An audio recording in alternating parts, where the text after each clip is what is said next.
mentor, Reverend Dr. Kirk Jones. Kirk has been really a huge mentor to me for many years.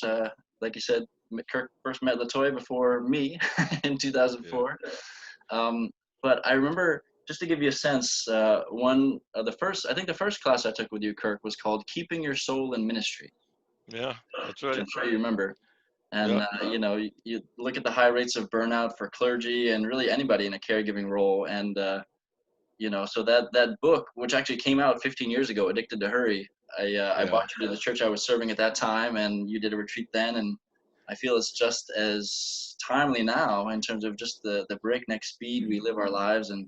Um, and I feel like it's not just connected to just our individual hurry. I think there's a lot of things we can learn for our society and how we can change too. So I'm really excited to have you join us, and so grateful to you. So thank you so much for being here, Kirk. So grateful to you. Thank you, Matt. Thank you, Matt. Thank you, everybody. It's good to be with you, my friend. I want to thank Matt for being so supportive over the years. I think at Brandeis, I think I've been to Brandeis 3 or 4 times, and it's amazing the ripple effect. Right now, our godson Anthony is in his second year at Brandeis. And he was picking out schools. He's a brilliant soul. He was picking out schools, and I remember going with my wife and I. We visited several schools with Anthony. And when he got to Brandeis, and I told him because Brandeis wasn't on his radar, but I knew I'd had wonderful experiences, and the vibe was always good at Brandeis. And I said, and I know him and I know his spirit, and I thought that the spirits could come together. And sure enough, he went to one of the presentations, and I watched him out of the corner of my eye. And then he went on the tour, and he said, he calls me Uncle Kirk. Uncle Kirk, I think I like this place. And so he is at Brandeis in his second year, and so Matt, thank you for that. It's amazing how the ripple effect. And so congratulations to you, sir, and to your beautiful wife, and to Sage. Yeah. Um, my goal is to, and you met this morning, you were in retreat this morning, is my understanding. So you've been together how long this morning? About a couple of hours? About 90 minutes we were together. Okay, and Yeah. 90 minutes, and you just eaten lunch, right? And then there was this big announcement. And so I want to keep all of that in consideration as we share with you. I know we've got 90 minutes that's been set aside. I want to take advantage of that time, but I mean, if we go short, I understand. Um, Addicted to hurry. What I'd like to do, and Matt and I talked about the best way to share with you. And this is, I think, way number three, plan number three. And and what I'd like to do is say something about how many of you read the book. So most of you've read the book. Okay, good, good, good. What I'd like to do is review the reasons why I wrote it, um, and then go into. I've identified three ideas in the book that have remained with me, and that have really flourished in my own spirit. They're the three ideas that I talk about easily, and so I thought it would be helpful to just talk about those seeds that are flourishing, um, and have made a huge difference in my life. They're not just theory, but I'll talk about the ways that I live them out, and they seem to have been ideas that have resonated with people through the years. Um, and then open it up for discussion of what I share. I'll take 30 minutes to do that, what I share. And then let's discuss what I've shared and any aspect of the book that you'd like to talk about. Is that good? Is that a way to go? Okay, can we do that? All right. Addicted to Hurry. And 15 years ago, you said it, Matt, 15 years ago. I had no intention of writing it. I had no intention of being a writer. My goal was I'm a boy preacher from New Orleans, Louisiana. Uh, so started preaching when I was just shy of my 14th birthday. I'm 62 now. So I'm coming up on, in a few years, it'll be 50 years of trying to preach, Matt. And I tell members of my congregation, I'm making progress. I'm making progress. Uh, so the goal, Matt, wasn't even to teach. The goal was to pastor and to preach. And then all of a sudden, I kept reading and kept studying and earning the degrees that allowed me to teach. And then writing hit. Um, my first book, Rest in the Storm, uh, self-care strategies for clergy and other caregivers, which is celebrating its 20th year next year, was written because I burned out. I was in my early 30s and I burned out. I was in a pulpit one night and just stopped preaching. All right. Um, I was just so tired. I was so tired. And that was a wake-up call for me. And so I wrote Rest in the Storm uh, to explore what had happened to me.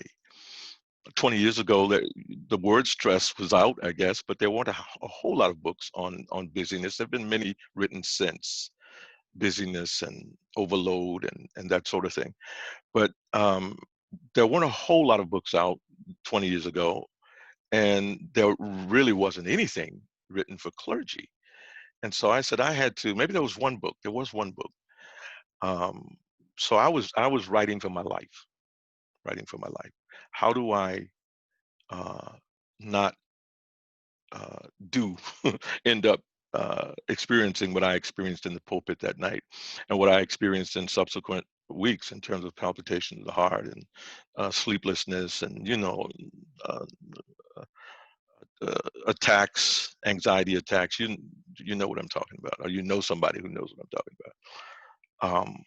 And so in Rest in the Storm, one of the things that we explored was the theme of living at a um, what I called a savoring pace, living at a savoring pace.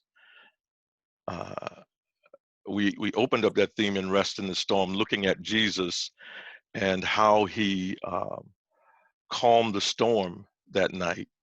And one of the striking things about that was that he did it at his own pace. Okay, it was, and so that was a piece of my first book. That idea remained with me about what does it mean to live. Okay, you have it, but explore that sacred pace piece even more. And that small chapter in Rest in the Storm was developed into the book Addicted to Hurry, um, where I just explored what it meant to live at a sacred pace. It was also so the idea was planted in the first book, and then my wife and I, I have a picture behind me. Well, yeah, you see it. There it is. If you look closer, if you could, that's a landscape. That's a landscape of Alaska. It's a landscape of a picture. We went on this Alaskan trip. Uh, and look, let me tell you something. There are no glaciers in Louisiana. And so I saw stuff. Any of you been to Alaska? Have you been to Alaska? That trip, it was about a week and a half. It wowed me. It wowed me. We had just left the pastorate of Ebenezer Baptist Church in Boston, and so it was like a getaway, to celebrate what had happened at the church, and just a space before entering into the next calling. And I tell you what, I noticed on that trip uh, how my pace had slowed down. The sights wowed me. The streams uh, rolling down the mountains just captivated me. And I noticed the hurried pace that I had gotten used to in the pastorate on that trip, on that cruise, it was a cruise. I felt slowed, and and I just, it was the most. My wife and I have been trying to get back to Alaska ever since, and I think we're going to head back there within the next 2 or 3 years. Um, it was just a fascinating experience, and I share something about it in the book. So uh, I remember getting back into the groove of things, and I could feel myself accelerating, and I objected. Something in my very being said, no, no, no, no, no, no, no, no, I'm not going back there.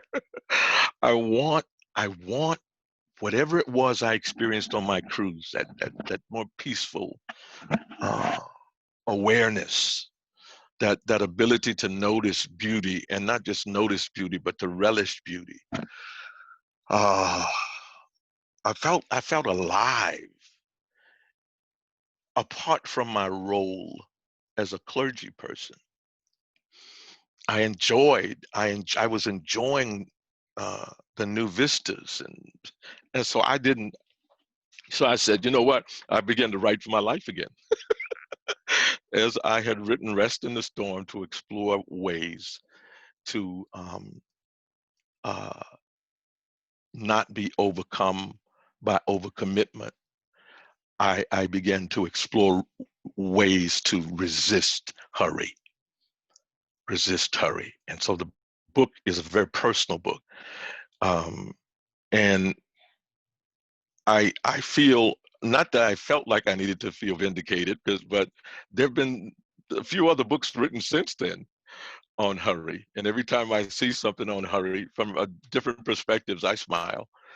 And I pray a prayer of gratitude that I'm still growing and learning, and that it has um, changed my life, changed my life.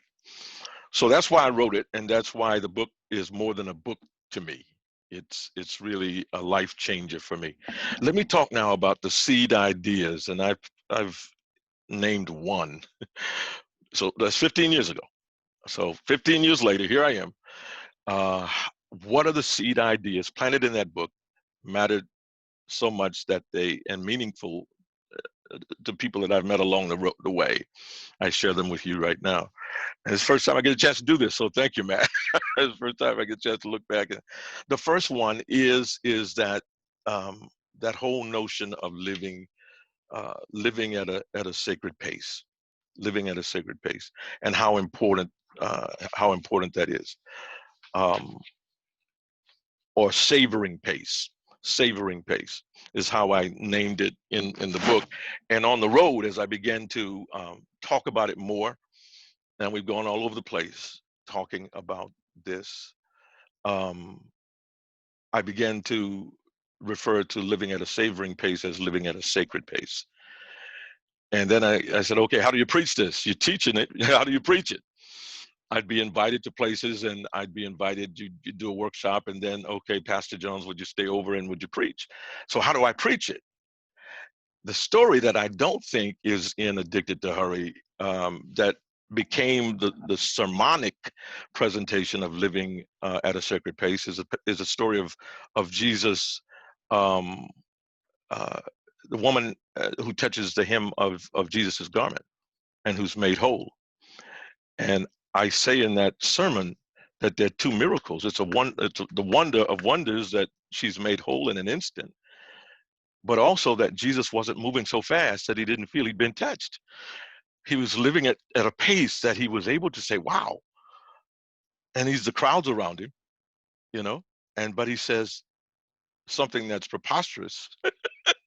and as I preach it, I get people to imagine Jesus. I have people try to imagine the moment, and Jesus coming up short when he's touched. He stopped. The disciples have been following him so closely that when Jesus stops, they bump into him and they fall like dominoes, one after the other. So his stopping causes a traffic jam in my biblical imagination.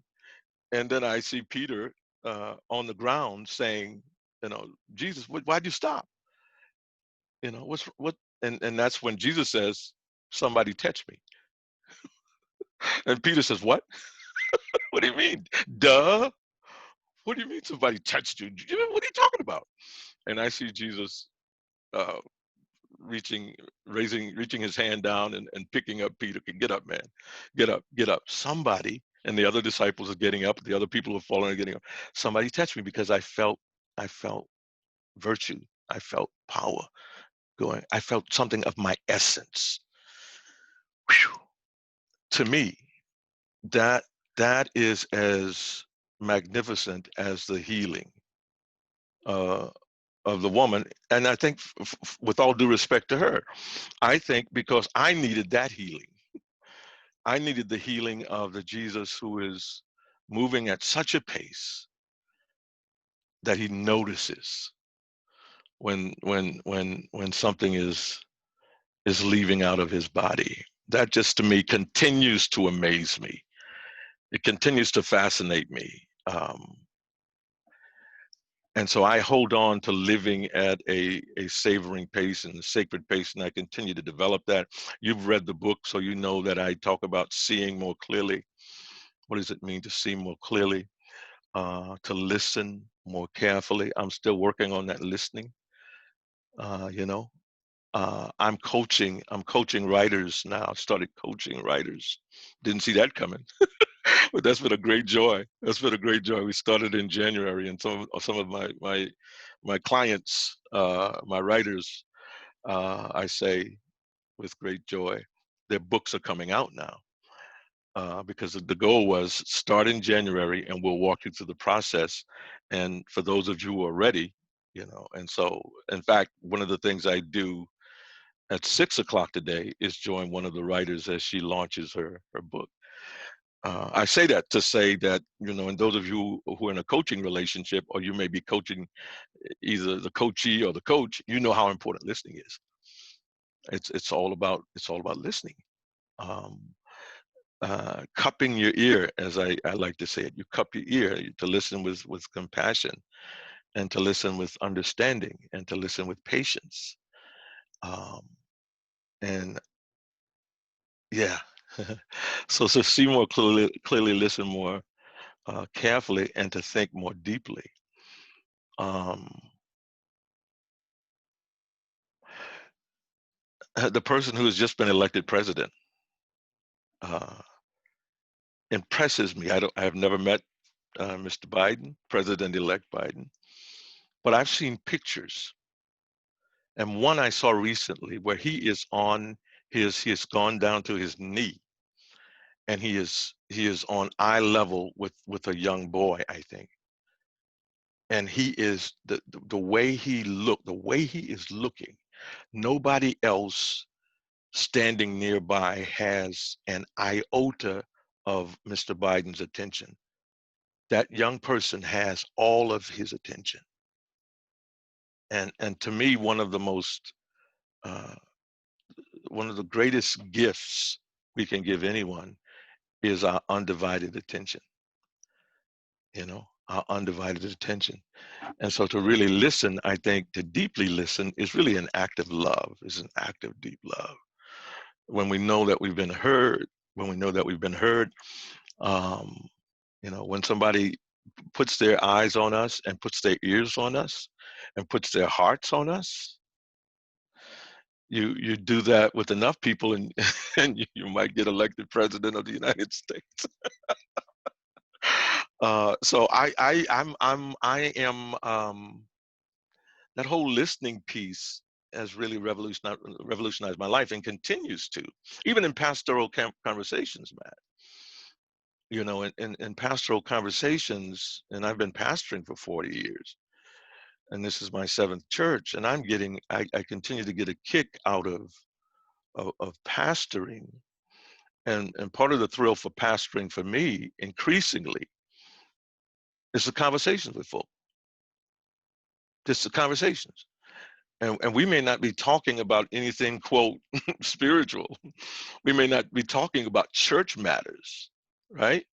It may not be about any sort of ecclesiastical or church agenda. We might just be talking, just talking about life. Um, and cherishing the listening to me is deep, is deep, is deep. I missed the class in seminary, how to listen to people. I don't know if we taught that class, but if I were designing uh, a curriculum for pastors, I hope I'm not speaking something into existence right now. But if I was designing a curriculum, I would put listening near the top.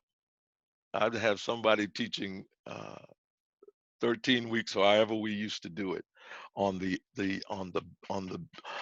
beautiful art of listening, of listening. You know, not just I hadn't really spent thought I was going to spend so much time here, but not just for what we give in terms of giving people our undivided attention, but what we get. I used to think that as a pastor, it was my job just to give.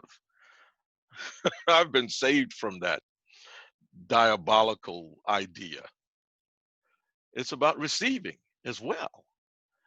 And one of the best gifts we can give others is receiving what they have to offer. I think one of the ways people are validated is that their sense of being able to offer something that's received.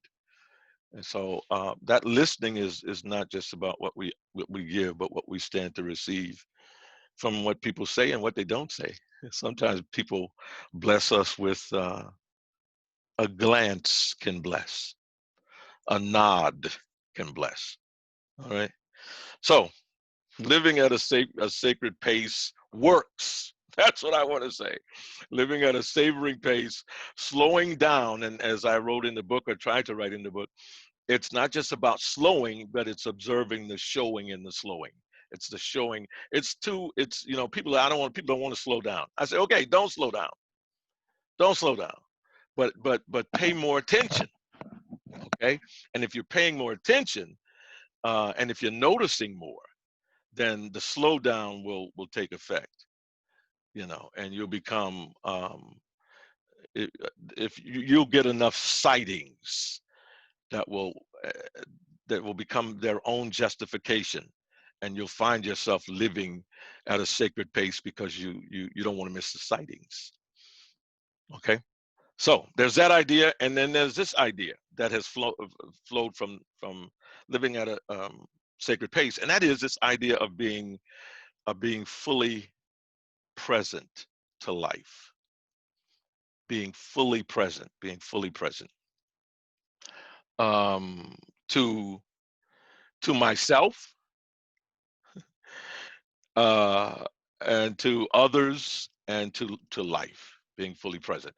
One idea that we've shared, and I think, Matt, you've heard me talk about this: attendance does not mean presence. Attendance does not mean presence.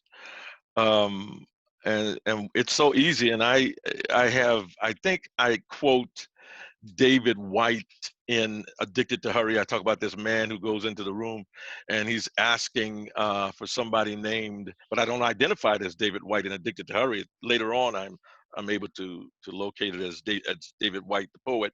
He's asking for this person, and he says, "Has anybody seen David?"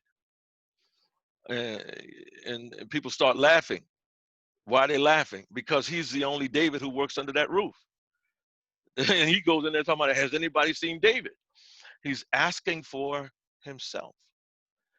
And he says he's been lost. He later writes in his book, one of the books, uh,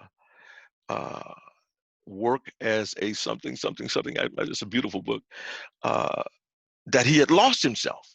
in the morass of living. He had lost himself. And so his body was there, but his soul wasn't there. His spirit wasn't there. And we know what that's about. You know, sometimes we drive along, you drive along and you reach your destination and there's no sense of your having made the journey. I know I've done that. I said, you didn't pay attention. I have not paid attention to the landmarks, and all of a sudden I'm where I had intended to be, but I have no sense of the journey, because all during the journey I was thinking about this, thinking about that, and thanks be to God for grace, because although I wasn't fully concentrating on the driving, I got there, but I wasn't fully present to the driving. I was on automatic pilot, and often we live our lives on automatic pilot.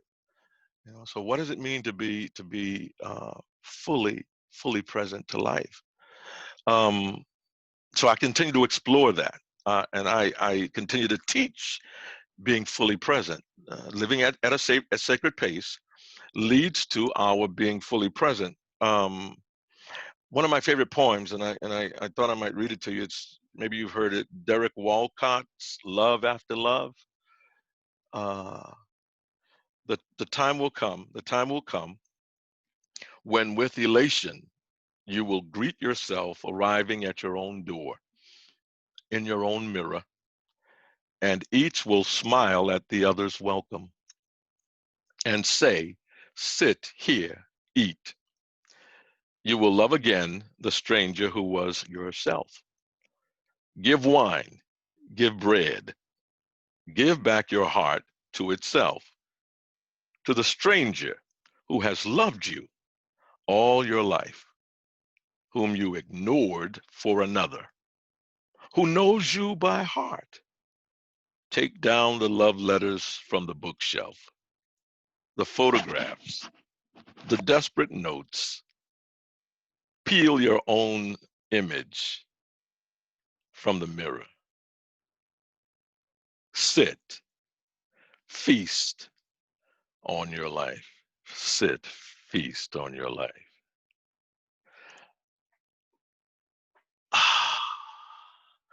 That that whole matter of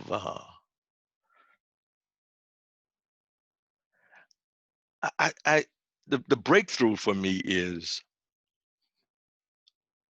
that life, one of the most spiritual things you can do is live life. Be attentive to life. I think any religion that jumps over life is not good religion. We used to ask the question, have you got good religion? Certainly, Lord. It used to be an expression in the Baptist church, even sing about it. Have you got good religion? And the response, certainly, Lord. Have you got good religion? Certainly, Lord. Certainly, certainly, certainly, Lord. I think good religion is focused on life. And in my own, speaking for myself, growing up, I thought kind of you jump over life to get to good religion. Um, spirituality is something deeper than life, or post life, or around life, but spirituality is life. Is life. Jesus says, I come that you might have church more abundantly, that you might have religion more abundantly, that you might have, no, I come that you might have life. One of the early church leaders, Irenaeus, I think is the correct pronunciation. Matt, you can correct me on that. But he said, Irenaeus said, the glory of God is a person. The glory of God is a person fully alive. Fully alive. I like to say, what if Jesus, what if God doesn't come in Christ, not just to save life, but to savor life, to savor life. And God enjoyed it so much that God in Christ doesn't stay dead. God comes back to life in Christ, and we preach the resurrection. So this whole matter of of being fully present to self and fully present to to life. And, if I can be fully present to myself and know what that feels like, I can be fully present to you. If I have a sense of what it means to be fully present to myself. And that's why I think stillness is one of the most benevolent things one can participate in. Your stillness is no selfish, and your solitude is a gift to the world, because you're coming home to you.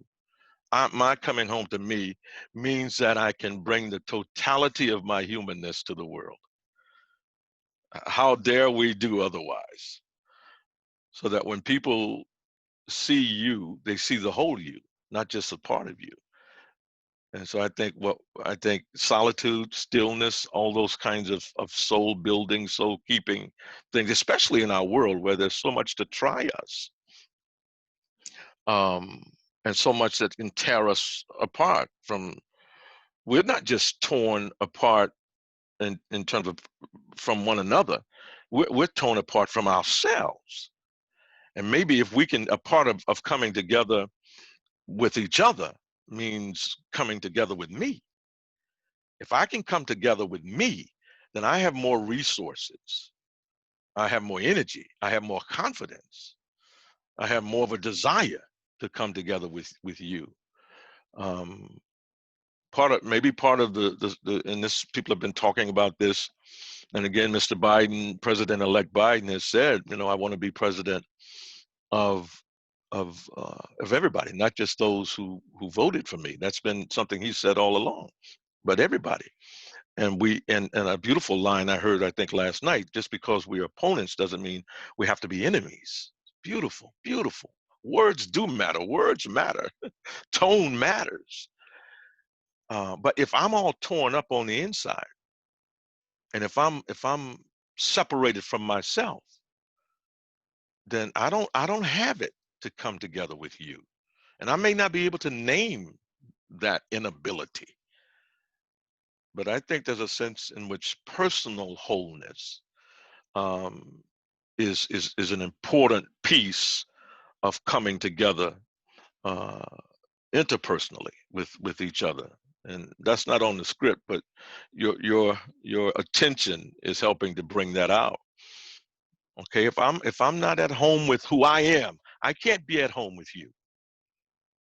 I can't be really at home with you. But now, if I'm at home with who I am and I understand the beauty of personhood and the richness, then I don't just want that for me. I want that for you. And then I begin to understand that to be fully me, I need you. So the ripple effect is tremendous, when it comes to personal wholeness, being at home with ourselves, and what that means, uh, for being together as people. I think the strife we have, the social strife, is in part fed by the internal strife that we have. And as long as I'm not at peace with myself, it's tough to bring peace, to make peace with others. How can I make peace with something if I have no peace? How can I make peace with you if I don't have peace with myself? Okay. All right. All right. So that's number two. Here's the third idea. And this one, I tell you what, um, this one came to light, and I know this is still flourishing because, I wrote about it a few days ago. I wrote about. Let me see. Can I reach here? Here we go. I have. And how many of you on Facebook? A few of you on Facebook. There we go. I have several several pages Facebook for somebody who wasn't on Facebook for a long, long time. I've got several Facebook pages now, and one of them is, uh, gospel jazz singing. Let me put a plug in for gospel jazz singing and swinging. Gospel jazz singing and swinging. Where'd that come from? In March. Okay, in March, and I hadn't planned to say all of this, but we friends, and maybe somebody needs to hear it. In March, when we all realized, this thing is real and life is going to change. Somehow I got up and this song was in my spirit. And it can't come to me now, but what I did, and I'm not one to do this, but I had done a few Facebook Lives. I said, this song is in my spirit. What I'm going to do, I'm going downstairs. Maybe somebody else needs to hear it. I'll go downstairs, sing a little bit, and maybe say a prayer, and it'll be done. Well, I did that. Uh, I know what the song was. I still have joy. Yeah. I still have joy. I still have joy. No matter what I've been through, I still have joy, still have joy, still have joy. After all I've been through, I still have joy. That's what I say, okay? And people were, and I prayed, and I said something like, well, if a song comes tomorrow, I'll see you tomorrow morning. The songs kept coming. I'd sing a different song, pray, then I'd say something. And that was in March. And so then Matt knows I love jazz. So then I wouldn't be the only one singing. I'd find a jazz tune to play. So sometimes I'd play gospel, sometimes I would play jazz, 7:30 every morning. And we did every morning until 2 months ago. And then we started going weekdays. And I say we now because I took 2 weeks off in August and I asked my daughter, Jasmine, I said, honey, would you take it for 2 weeks? And she just about stole the day. She just, her personality, and then she started singing and she started playing her own music and she's got her fans and I said, you know what, Jazz, you can't stop. Let's share. So now Jasmine does a week and I do a week. And it's gospel and it's got a name now, Gospel Jazz Singing and Swinging. So Facebook Live, 7:30 every morning. If you're not up at 7:30, you can watch the video. We always post a video. Why'd you say all that? On the day after election, right? And that was a long night. And if you remember Wednesday morning, it was kind of tough. Wednesday morning was kind of tough. And so it was Jasmine's week. And I knew that I wanted to say something as well. And I said, so we worked something out together. And what we shared was choose to pray, be patient, and hold peace. Choose to pray, be patient, and hold peace. 3 or 4 paragraphs are posted if you're interested at Gospel Jazz Singing and Swinging. We posted what we shared. The part about holding peace is what I want to share with you right now. Here's what I wrote. Peace, divine inner calm, is no passive position. Is no passive position. Peace is an active posture that gathers your energies for optimal clarity, focus, and effort. Peace is an active posture that gathers your energies for optimal clarity, focus, and effort. To be at peace is to situate yourself for effective engagement. To be at peace is to situate yourself for effective engagement. There are few things more powerful than peace and inner calm, poised and prepared for outward display. Just remember what Jesus was able to do once, not just in a storm, but with a storm. Hold peace. Now that came, and again, this is posted at Gospel Jazz Singing and Swinging on Facebook. It's also posted there, 2 other pages, Soul Talk and Yes to Grace. Those are other pages that we have. And usually we just post the same piece on all the pages. That flowed from me about peace, because peace, again, seed planted. Remember, we started out saying, what were the seeds planted and addicted to hurry that continue to flourish?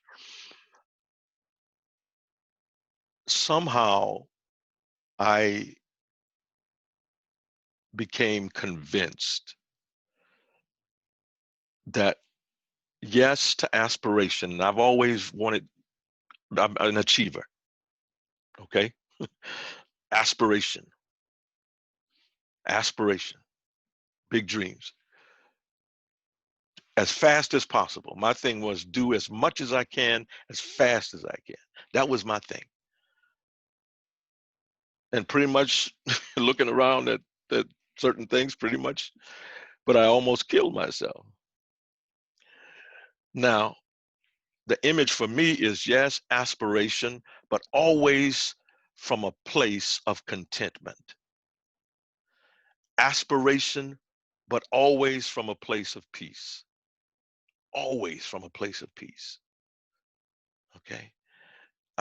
Living at a sacred pace, connecting these ideas. If I'm not living at a sacred pace, it means that I'm outdistancing my peace. I don't want to do, and I don't want to engage in any activity that compromises my inner sense of it is well with my soul. If I know that that's beginning to happen, I know that I'm going too fast. If I get a sense that Kirk is now chronically divided from himself, then that means my peace is being compromised. And so aspiration, the idea is that continues to, I continue to explore, and I find myself talking about in sermons and writing about, and is that aspiration always from a place of deep contentment, deep peace, and that, and I don't have to be afraid of that. Um, I don't have to be afraid that, okay, if I live that way, I'm going to lose my edge. Peace is going to, dull my sense of aspiration, because one of the most creative and dynamic powers in all the world is peace. There are few things in life more dynamic than a rested soul. And I tell people, if you don't believe it, again, look at what Jesus did with the storm that night. And he did it after his nap. After his nap. Um, and one of the ideas now that we've been writing about and developing is connecting dynamic creativity to peace. That if one lives committed to peace, then one can expect to be creative in ways that one has never dreamed or imagined. Okay, so those are the, and I think I'll stop. How long have I gone? What time did we start? About 1:30. Yeah, it's a good place 1:30. to. Okay, so we're good. We're good. Yeah. We're good. Okay. Okay. Okay. Let me stop. Those are the ideas that resonate, that continue to saturate my spirit, keep me going. And so let me stop and ask you for your response. And Matt, let me see, Mike. I've got my iPad, which maybe limits my ability to see everybody. So Matt, if you see somebody who has a question, I'll let you point to them, and we'll Perfect. do it like that. Perfect. Yeah. Yeah, I just unpinned your video, so now that we can have more of a conversation. So would welcome people's questions and just having conversation. I guess maybe just to jump off with a question, and then hopefully others will ask. I'm curious.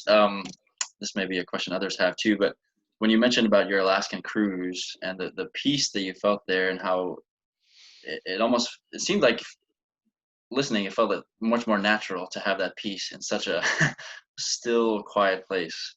Um, and I think of you. Then you mentioned when you came back, you felt that hurried pace begin to rise within you. I'm recalling a quote that Paramahansa Yogananda said, where he said, "Environment is stronger than willpower." and Right. so we have this will, like, okay, I want to live at a savoring pace, but not all of us can live in Alaska. Like, how do we be, I mean, you mentioned some tools already, but how do we, in this culture that feels like it's addicted to hurry, that's moving at such a crazy busy pace, um how do we counter that? How do we live at that sacred savoring pace? We do it imaginatively and intentionally. We do it imaginatively and intentionally. Um, and so I have, well, and I guess part of it is being convinced by the vision. I mean, as long as I'm that my humanness is connected to my what I do, then I'm going to be constantly jettisoning peace. If I connect humanness to constant doing, I'm going to always have a problem. So some ideas have to be overhauled. Uh, if I my concept of God is someone who is a great rewarder of my accomplishments and not someone who a reality that affirms me fully no matter what I do. It's called grace. You know, if I so I think some ideas have to be overhauled uh, for me to give myself permission to do some things imaginatively and intentionally. You used to talk about environment is bigger than willpower. What you do is change the environment. Peace is portable. Peace is portable. And so what I encourage people to do is become CEO of your peace. And I'm a strong advocate of small rituals. Small rituals. Here's a small ritual, something that I do every day to help me keep an environment of peace, no matter where I am. I carry my peace with me. Peace is portable. And so what I do every day, and again, I'm saying this, but I have not arrived, so I've got my struggles. But I talked about, I started drinking some brew. Hey, I'm not talking about coffee now. I'm not talking about beer. Brew is an acronym, and brew means, here we go, be still, be still. Here's my morning brew. Receive God's love. Be still. Receive God's love. Embrace who you are, others, and all of creation. W, welcome the day if you're doing brew the first thing in the morning, or welcome the moment if you're having an afternoon sip of brew. You welcome the moment because there never again will be a moment like this moment. Each moment is its own special blessing. So I started sipping some brew, and so now I drink brew every day, every day. At the beginning of every day, I'm still. Be still. My God, my God. Stillness, stillness, stillness, stillness. If there's a secret, okay, and all the great religions have this thing about stillness, right? And I love what Mary Oliver says about stillness. Is this not thinking, this place of not thinking, not remembering, and not wanting. There's a special place of not thinking, not remembering, hyphenated words, not thinking, not remembering, and not wanting. Yeah, so there's stillness, and so to have a moment every day where, you know, the mind is not, we throttle back, we throttle back. And then in that moment, I was somewhere in upstate New York doing some teaching on Lake George. And there were some people out there. I was doing my morning walk. Some people were out there on Lake George swimming, 4:30 in the morning. I said, "What are these people doing swimming 4:30? What's going on?" That I'm. They were having their morning dip, and so that's part of the schedule. And I didn't know that, so I kept walking because I don't swim. Well, I don't swim now physically, and I still have to learn how to swim. I still can learn how to swim, but I swim spiritually. I swim spiritually, and so every morning I experience God's love, and one of the favorite ways of doing it is imagining myself in this water, this beautiful ocean, and what I'm doing is just swimming. Sometimes I just lie flat in the water. I just, you know, what do you call that when you just on flat on the water? What's that called? There's a word for it. I do that. Floating. Thank you. I float. I just float. I float. life is not just about climbing mountains of achievement. Life is about floating in waters of contentment. Sometimes I backstroke, with your backstroking in the waters of God's grace. Sometimes it's not swimming and it's not a body of water, but it's a waterfall that and so I'm just under the waterfall. What you doing, Kirk? I'm just getting graced up. I'm getting graced up.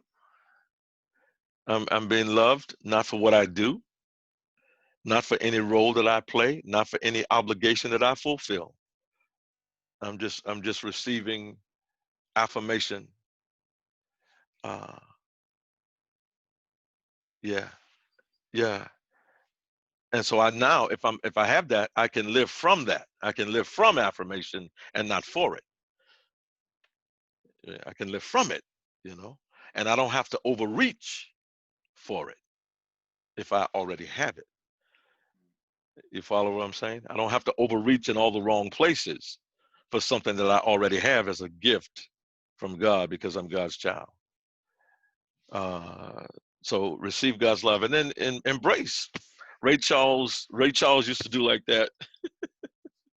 Ray Charles used to hug himself like that.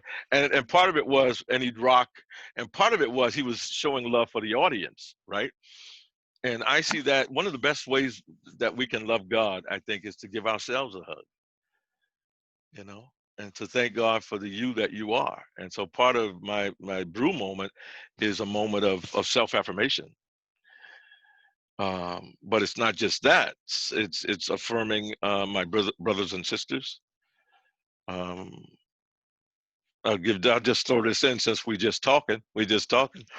In my embracing moment, you know, if you're currently having difficulties, and I'm thinking of a trying time with one person I was having difficulty with, and so what I began to do was hug this person as a part of my brew experience. So I wasn't just hugging myself or bowing to myself.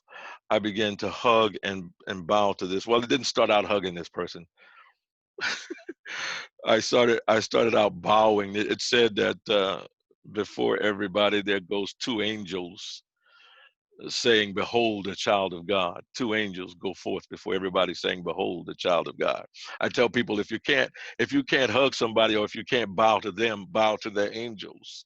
So I started bowing to the angels of this person, and until I got to a point when I could bow to them, and then when I could hug to them. Let me tell you something. It's hard um, it, to bow to someone in your spirit, hug them in your spirit, and then see red when you see them in real life. The softening that occurs during that moment spills over into when you really see them. So one of the ways of dealing with trying people, people that try us, is to experience love for them during that brew moment of embracing. So it's not just embracing you, but embracing others in that moment. Embracing, especially in this moment of social distancing, where you can't see folk and you can always hug folk in the spirit. You can always hug folk in the spirit. Um, and there's an energy. I do believe that there's an energy that I can't explain. And thank God we can't explain some of the wonderful things in life. Thank God that there are always things in life that are beyond human explanation. But you have experienced, and I have as well. You think about someone, and then all of a sudden they call. Or if not all of a sudden, a week later. Or there seems to be something that happens. And so there's when you hug somebody in the spirit, don't think that doesn't count. In the mystery of it all, it counts. It counts. And so that brew, be still, receive God's love, embrace yourself, others, all of creation, and then welcome the day. Welcome the day. I thank God for the day, for the moment, um, for the breath of the moment, for the challenge of the moment. So I find a way and so that's an experience of gratitude. So in that brew, there's self-esteem, there's gratitude, there's, and so about 20 minutes of that, let's go. About 20 minutes of that, after you get all brewed up, and then you don't have to just you might sip a little brew later in the day where you don't include all the 4 dimensions. That moment might be just welcoming the moment, thanking God for the moment. I'm cherishing, even as we're talking with you right now, I'm cherishing, and I'm looking at you, and I'm and you're helping to teach just by your responses. I'm cherishing this moment with you right now. There won't be another. You may not ever see me again. I may not ever see you again. I'll see Matt. I'll see Toya. Maybe I'll see Sage, but I'll see hopefully Sue again. But many of you I won't ever see again. So I might not see you again. So I got to make sure. That I get you right now. Um, and that to me is a way of changing, Matt, the environment. See, if I can change the environment by little things. So there's brew. And here's another way I try to change the environment today. I have peace pockets. What's a peace pocket? That's a time when maybe twice a day, I'll do what? What you do in the peace pocket? Nothing. Sometimes nothing at all. Sometimes there's a window behind me. Yeah, let's see. Uh, you see that window? There's my window. Boy, let me tell you something. Let me tell you something. Let me tell you something. There's a whole lot that comes through that window. And when I see the leaves changing, sometimes I look out at the leaves. We've been in this home for 30 years. I love my neighbors across the street. It's a forest. There's a deer, squirrels, the way the sunlight hits the trees, the shade, how the colors there's always a whole lot of glory going on. Whole lot of glory going on. And so during my peace pocket, I might just look out the window. Right? Look, there's another picture behind me. That was given to me by one of my church members. And that's a picture of one of the proofs. It's hard to see her. Let me see. You don't know who it is, and but I'll tell you who it is. Ella Fitzgerald. My God, my God.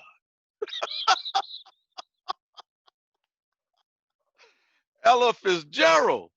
Look, there must be a God because there's a Ella. There's got to be a God. Her voice saved me one night.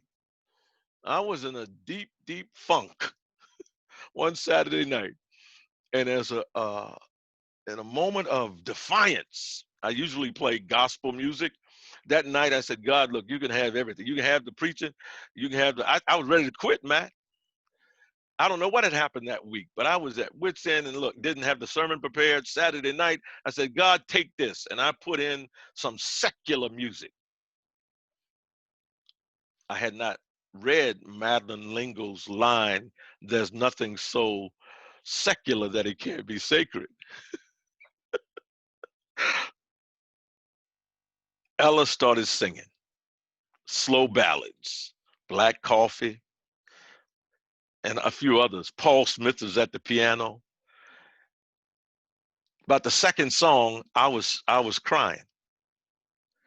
I was just boohooing and hoping that my wife and my kids didn't come downstairs because they're gonna catch me. And her last song, Reach for Tomorrow. When she was done with me, it was as if I heard God say, gotcha. Gotcha. That night, and mind you, I'm from Louisiana. I'm from New Orleans. But I was in jazz, the jazz world, but I fell in love with Ella Fitzgerald that night. And I fell in love. I said, what is this jazz singer? And Matt knows what happened after that. I started getting into jazz and ended up teaching a course at Andover Newton for many years called The Jazz of Preaching. Ended up writing a book called The Jazz of Preaching, How to Preach with Great Freedom and Joy. and now, as I just shared with you, gospel jazz singing and swinging is something that we do on Facebook every weekday. And jazz, look, don't get me started. Don't get me started. Don't get me started. But there's Ella back there. So during my peace pocket, I might just throw in some Ella. I might just put a little Ella on, or put a little. There's another person born in New Orleans that made a dent in the world. Louis Armstrong. Kirk, I want to Yeah. create space for others' questions. I was Yes. feeling like even especially since sometimes people we experience the Zoom fatigue. I was feeling the call to maybe now or maybe towards the end of even a little short song too, something like that that song you were just singing for us of I still have joy, I still have joy. So anyway, whether now or maybe towards the end, but I also want All to make right. sure others have a space to ask questions too. Thank you, sir. Thank you. Thank you. So Thank you, man. And so to follow up to close with the answer to you, it's you create it. You create your piece with small rituals. Small rituals. Yeah. beautiful, beautiful. Do you want to do a song now or towards the end? What do you, or if you're Well, willing? now when you say do a song, you mean Uh, no, play a just song? no. You sing it or whatever. Oh, you want to sing? We'll do one at the end. At the end. All right. All right. We'll do one at the end. Yeah. Okay. I don't know which one it'll be, but we'll do one at the end. Sorry, I was just feeling like Spirit was saying that would be nice. I hear you. I hear you, my friend. All right, but good. So if others want to either type a question in the chat box or unmute yourself and ask Kirk a question, I want to make sure others have a chance to ask anything that you might have about Hurry or the book or whatever might be on your mind and heart. I'd love to jump in if that's okay. Yeah. Thank you so much for your words. And this has been so lovely and wonderful, especially today. I'm thinking a lot about technology and how that increases our hurry, especially now. Like, I'm in grad school, I spend 8 hours a day on my computer doing everything, talking to friends, doing homework. If I have a textbook that's printed, I look forward to reading it. And I wonder how we can work around that in this kind of world, because similar to your Alaska experience, when I was abroad in Argentina, I was able to spend time in the Amazon where there was no cell service.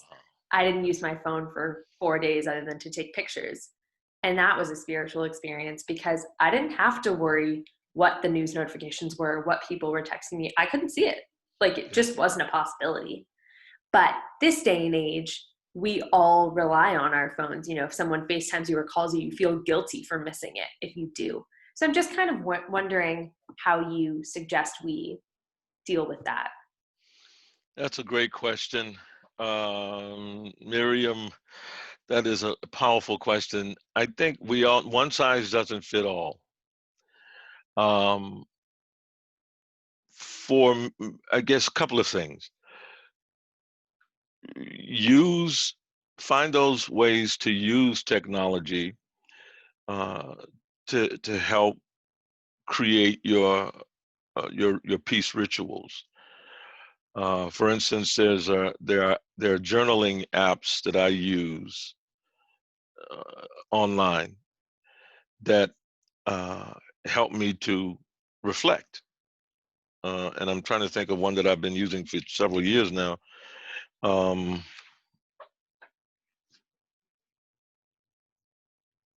It's called Day One. Day One. And Day One allows me, and then I just saw one and I put it on actually just yesterday morning, morning pages. Morning pages based on, I don't know if Julia Cameron has, because she wrote the book about morning pages, but we can use technology to cultivate reflective, contemplative disposition. So we can use technology. A lot of the times I'm able to access. I have calming musical playlists. One is my joy playlist. I got some peace playlists. So when I want to jump, I go to I got some jump music, and then I got some music that brings me to that point of stillness and silence. So we can use that. We can use the pictures. There's some pictures that I post at along with a quote or a statement. I'll post a picture that I've taken at the park. So I think there are ways we can use the technology. Okay, use the technology, and we got to break away. There are times when I am not available. And I don't know if everybody's able to do that, but I'm at a point in my life now where I'm not available. And so there's no way of getting a notice. Sometimes my phone is off. My brother got on me this morning. He said, what time you turn your phone off? It was, I said, well, it was off. We talked this morning, but he couldn't reach me last night. So there are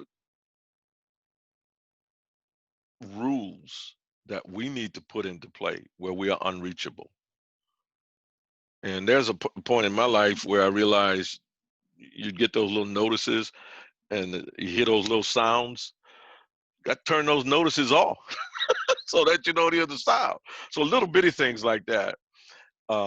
Friday is my day when and my friends, my close friends know, and my church knows. Friday I'm not available. I'm unavailable, and so I try that I'm not online. I may post, but usually I don't. And so after I do that morning piece that we do on Facebook Live, I'm away from it.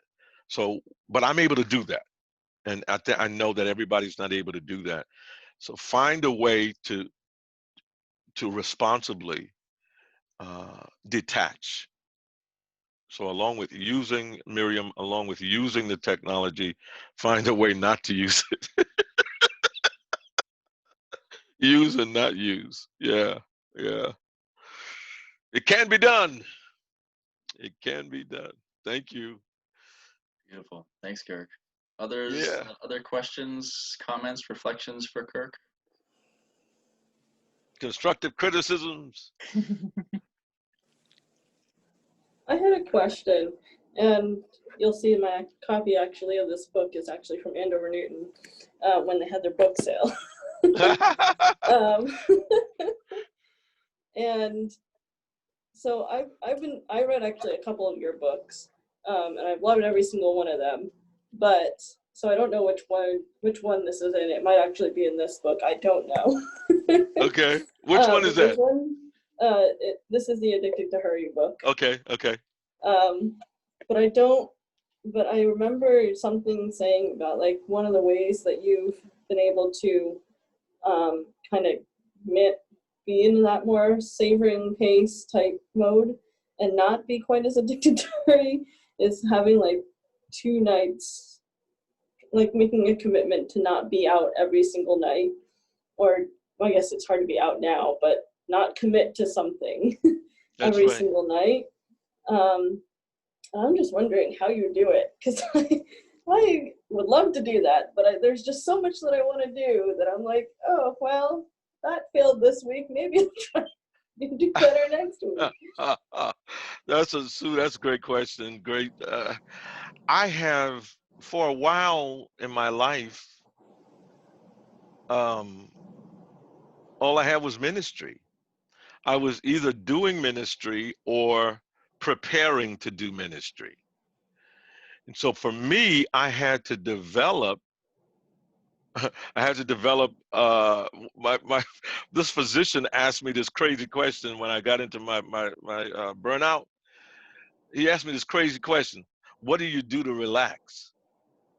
What kind of question is that? What do you do to relax? But hey, I didn't have an answer. I did not have, and so I've had to develop hobbies.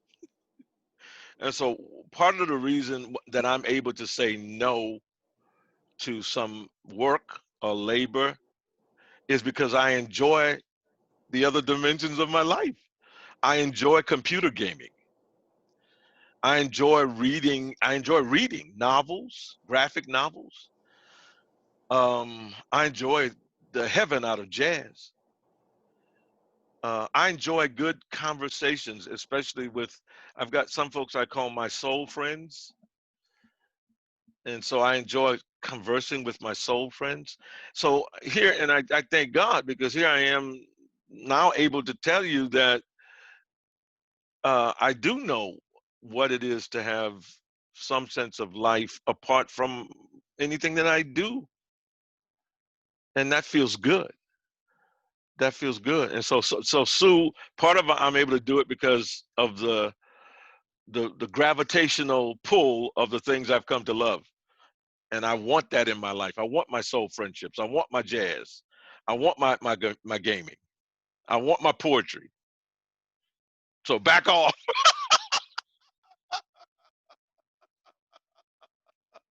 Now here's the thing that I found out. If I get that, then my cup runneth over. And when I'm doing ministry, there's more of me to do it. Amen. Beautiful. Thank you, Kirk. And Yeah. you know, the songbook that I gave the title for the songbook we use for retreats is Filling Your Cup Songbook. So to use that, you know, cup runneth over imagery. So beautiful. Amen. Amen. Good. I think I noticed somebody else had unmuted themselves. I don't know if it was Lucille or anybody else. Yes, Yeah. yes, it was me. I guess I just wanted to mention that, you know, when I started thinking about addiction to hurry, I was mostly thinking about physical speed, which has never been my issue. But what is the multitasking. And that's hurry in its own way. And so that's something I'm hoping to work on in terms of single pointed attention and savoring more one thing at a time. So thank you for bringing me to that place. You're most welcome. You're welcome. Had another comment in the chat, Kirk, that someone loves the idea of the peace pocket, especially with a young baby. This is Latoya, actually. Stealing away 5 to 10 minutes to take a break is doable. Just the idea is refreshing. So. Amen. Amen. Good. Other questions, thoughts, reflections for Kirk?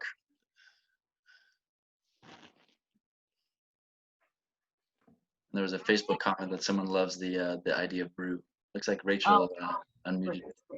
Oh, Rachel and Jess, I think both unmuted themselves. So whoever would like to go first.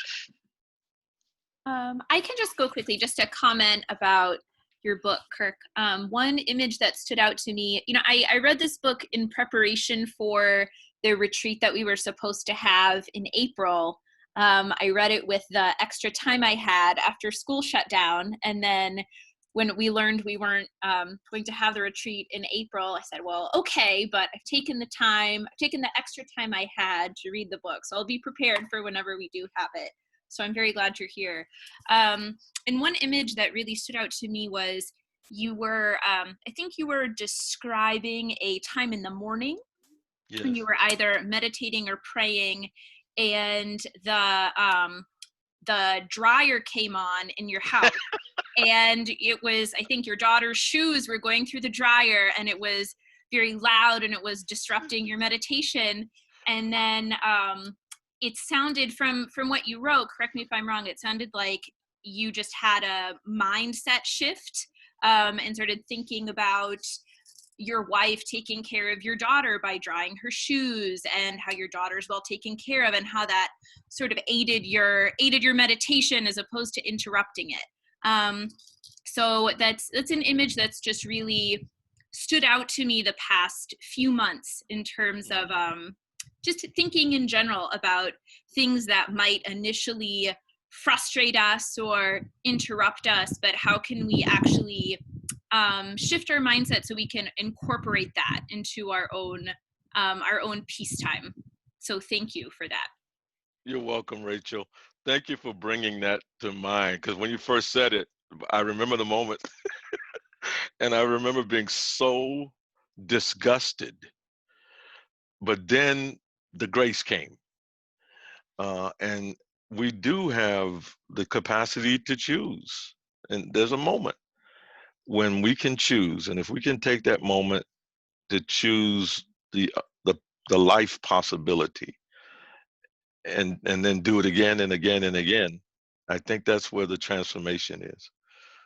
Yeah. Thank you for that. Thank you. Beautiful.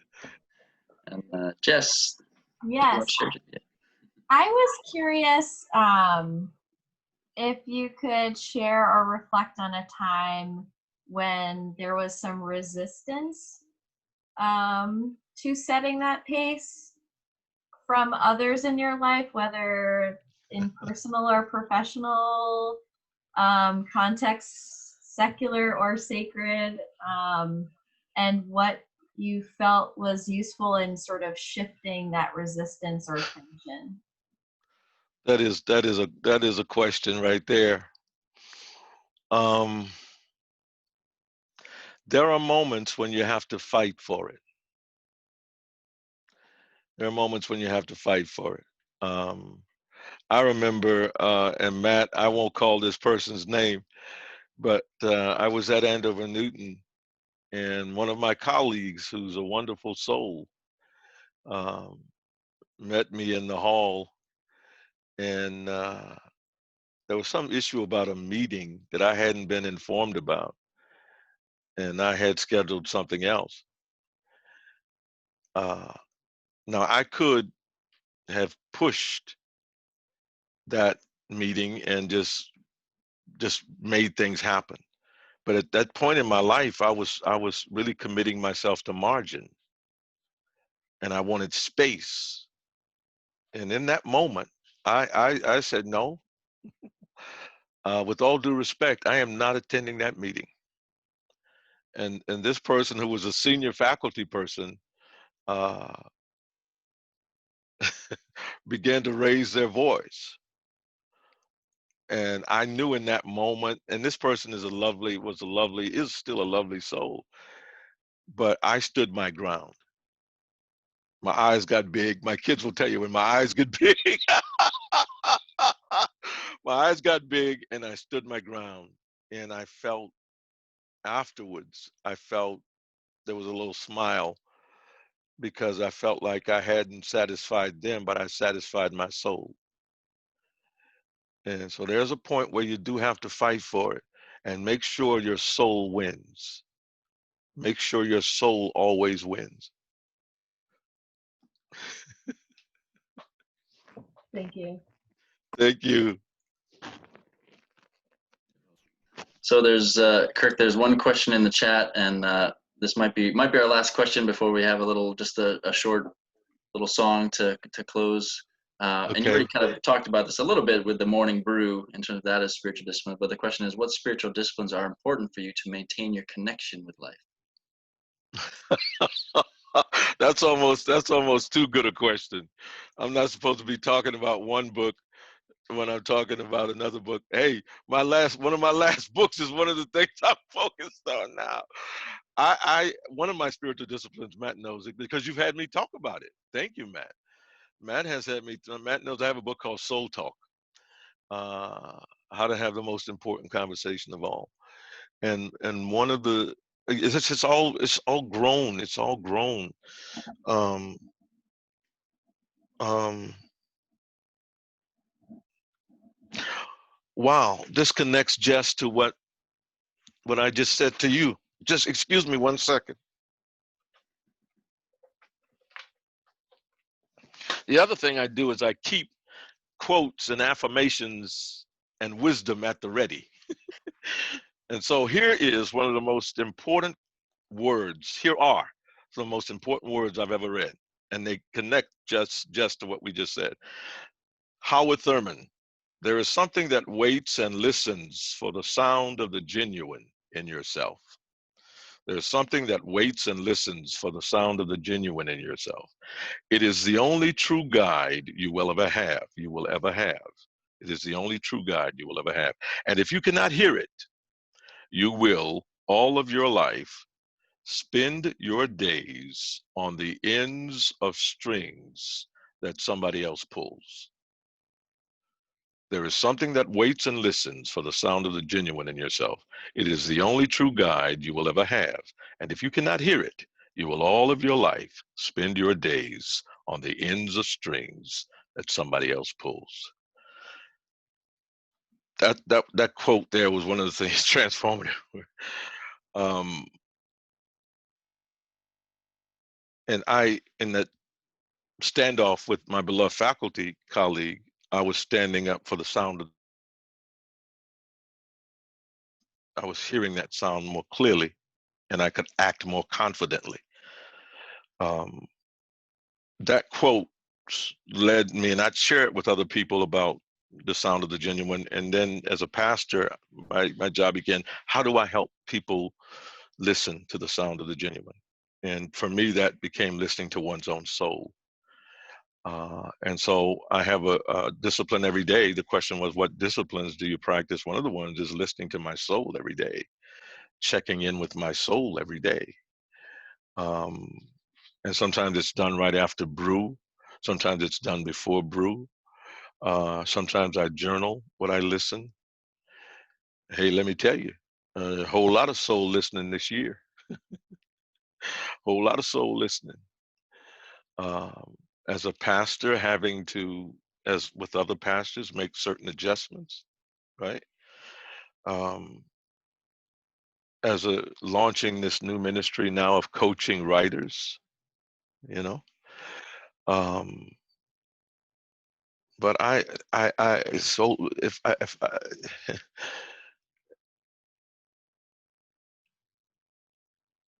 what shall it profit a person, Jesus said, if they gain the whole world and lose?